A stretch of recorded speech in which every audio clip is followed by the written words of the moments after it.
নমস্কার, আপনাদেরকে স্বাগত বিনাশা কিচেনে। আজকে আমি আপনাদেরকে বানিয়ে দেবো পাটিসাপটা পিঠে। আর এই পাটিসাপটা পিঠে বাচ্চা থেকে বড় সবাই খেতে খুব ভালোবাসে। শীতকালে নতুন গুড় দিয়ে পাটিসাপটা এটা আরও খেতে বেশি ভালো লাগে। আর এই পাটিসাপটা সবাই ঠিকমতো তৈরি করতে পারে না, প্যানের মধ্যে লেগে যায়। চলুন তাহলে আজকে আমি কী করে পাটিসাপটা খুব ভালোভাবে করা যায়, চলুন তাহলে দেখা যাক রেসিপিটা। যদি আমার এই রেসিপিটা আপনাদের ভালো লাগে তাহলে অবশ্যই লাইক করবেন, শেয়ার করবেন, কমেন্ট করে জানাবেন। আর রেসিপিটা প্রথম থেকে শেষ অবধি দেখার অনুরোধ রইল। বেশি কথা না বলে চলুন দেখা। আজকে বানাবো আমি পাটিসাপটা পিঠে নতুন গুড় দিয়ে। আর আমি তার জন্য নিয়ে নিয়েছি দুটো নারকেল, এখানে কুড়িয়ে নিয়েছি। আর এর জন্য আমি নিয়ে নিয়েছি পাটালি গুড়, এখানে নিয়ে নিয়েছি 300 গ্রাম গুড়। আমি একটু গ্রেট করে নেব, গুড়টাকে আমি একটু গ্রেট করে নিচ্ছি, তাহলে আমার পুরটা করতে ভালো সুবিধা হবে।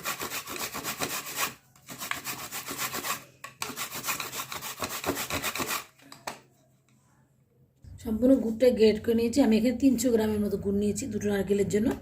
এবার আমি নারকেলের পুরটাকে পাটিসাপটার পুরটাকে তৈরি করতে যাব। কড়াই নিয়ে নিয়েছি, তার মধ্যে নারকেলগুলো নিয়ে নিচ্ছি ঢেলে, গুড় দিয়ে ভালো করে হাত দিয়ে মেখে নেব। তারপর আমি এটাকে রান্না করব। গুড়টাকেও দিয়ে দিচ্ছি, দিয়ে ভালো করে মেখে নেব।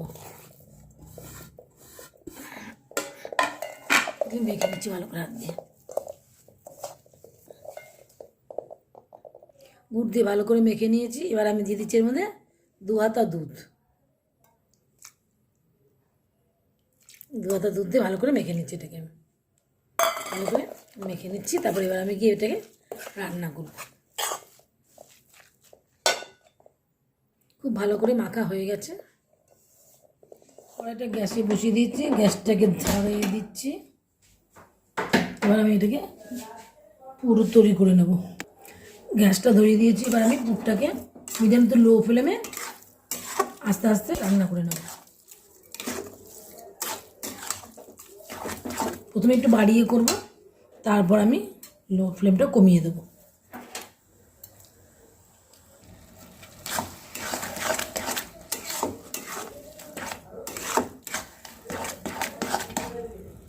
এবার আমি এটার মধ্যে গুঁড়ো দুধ দিয়ে দিচ্ছি 3 চামচের মতো। গুঁড়ো দুধ দিয়ে দিচ্ছি, আমুল দুধ। আমি গ্যাসের ফ্লেমটা লো করে নিয়েছি। এবার এটাকে একটু মিশিয়ে দিচ্ছি। গুঁড়ো দুধটাকে ভালো করে মিশিয়ে নিয়েছি। আমি আরও 3-4 মিনিটের মধ্যে এটাকে রান্না করে নিতে হবে।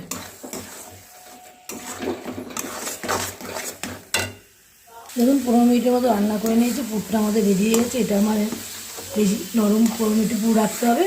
শক্ত হলে আমি পাটিসাপটা করতে পারবো, তাই নরম নরম করে নামিয়ে দিচ্ছি। আমার পুরটা রেডি হয়ে গেছে। এবার আমি এখানে গ্যাসটা বন্ধ করে দিচ্ছি।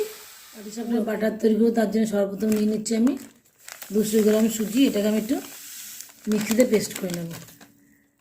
আমি সুজিটাকে গুঁড়ো করে নিয়ে এসেছি, এটাকে আমি ঢেলে দিচ্ছি। দিয়ে দিচ্ছি 1 বাটি ময়দা, মানে এখানে 200 গ্রাম ময়দা।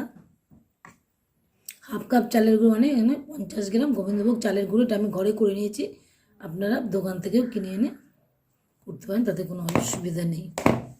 দিয়ে দিচ্ছি খুব সামান্য লবণ। এবার এগুলোকে আমি একটু ভালো করে মিশিয়ে নিচ্ছি। শুকনো উপকরণগুলোকে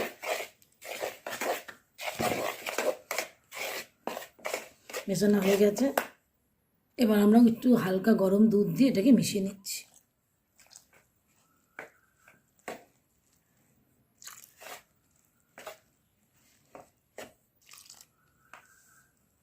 এবার একটা আমি দুধ দিয়ে গুলে নিয়েছি। এই বাটির 3 বাটি দুধ লাগলাম এটাকে গুলতে। এবার আমি এর মধ্যে খেজুরের গুড় দিয়ে দিচ্ছি হাফ কাপ, মানে ওজনে হচ্ছে 150 গ্রাম। এটাকে আমি একটু ভেজিটেবল গ্রেটার দিয়ে গ্রেট করে নিয়েছি। এটাকে আমি ভালো করে মিশিয়ে দিচ্ছি।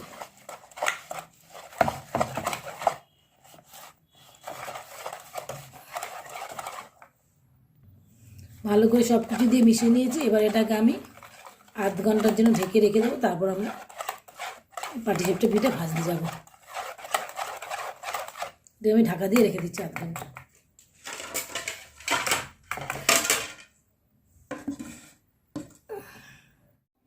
ব্যাটারটা একদম রেডি হয়ে গেছে। এবার আমরা পিঠে ভাজতে চলে যাব। একটা প্যান বসিয়ে দিয়েছি, গ্যাস ধরিয়ে দিয়েছি, আমি এর মধ্যে তেল ব্রাশ করে নিচ্ছি।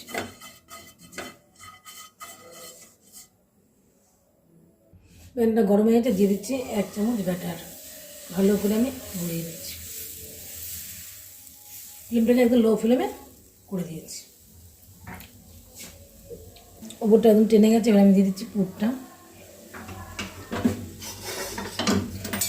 এবার এটাকে আস্তে আস্তে তুলে দিচ্ছি।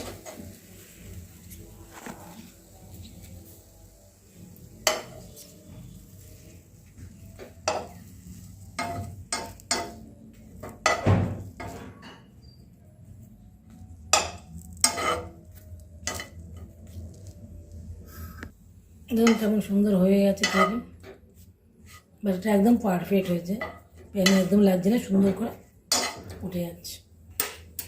এটাকে আমি তুলি, আর একটা করে আপনাদেরকে দেখাচ্ছি।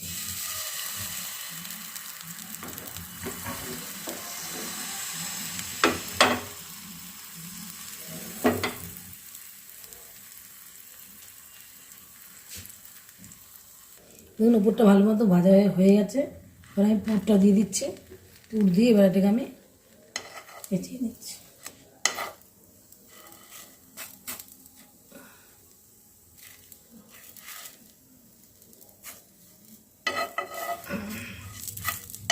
কত সুন্দর হয়েছে,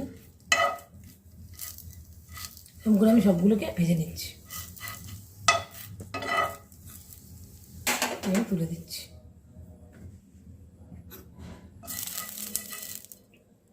আবার আমি আরেকটা করে দেখাচ্ছি।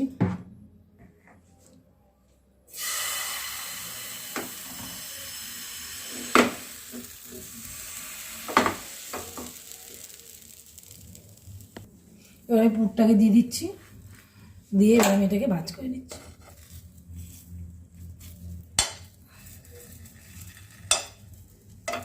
দেখুন কি সুন্দর হয়ে উঠে যাচ্ছে। গোলাটা ঠিকমতো, ব্যাটারটা ঠিকমতো রেডি হলে পাটিসাপটা ভাজতে কোনো ঝামেলা হয় না, সুন্দর তৈরি হয়ে যায়। খুব সুন্দর তৈরি হয়ে গেছে। আমি এরকমভাবে সবগুলো ভেজে নিচ্ছি।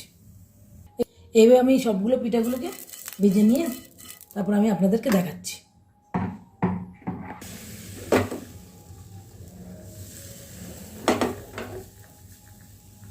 আমি পিঠাগুলোকে একদম লো ফ্লেমে ভাজবি, লো ফ্লেমে হলে খুব ভালো করে তৈরি হয়। এই জন্য আমি একদম প্রথমে আমি বাড়িয়ে কড়াইটা নাস্টি প্যানটা গরম করে নিয়েছি, তারপর আমি সব লো ফ্লেমে করছি।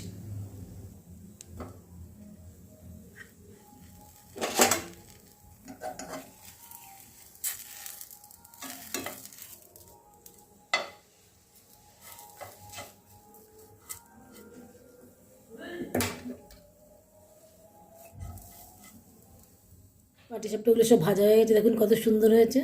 আমি যেরকম সব জিনিসপত্র দিয়ে করেছি, আপনারা যদি ঠিক এইরকমভাবে করেন তাহলে ঠিক আমারই মতো এরকম এত সুন্দর করে পাটিসাপটা উঠে যাবে, কোনোটা প্যানে লাগবে না, খুব সুন্দরভাবে উঠে যাবে। আর যদি আজকে আমার ভিডিওটা আপনাদের ভালো লাগে তাহলে অবশ্যই লাইক করবেন, শেয়ার করবেন, কমেন্ট করে জানাবেন কেমন হয়েছে, সাবস্ক্রাইব করবেন, পাশে থাকা বেল আইকনটা প্রেস করে দেবেন। আমি যখন নিত্য নতুন কোনো ভিডিও আপলোড করবো আপনাদের কাছে পৌঁছে যাবে। আজ এই পর্যন্ত, অন্য কোনো ভিডিও নিয়ে আপনাদের কাছে হাজির হয়ে যাব। ততদিন পর্যন্ত আপনারা ভালো থাকবেন, সুস্থ থাকবেন, বাই।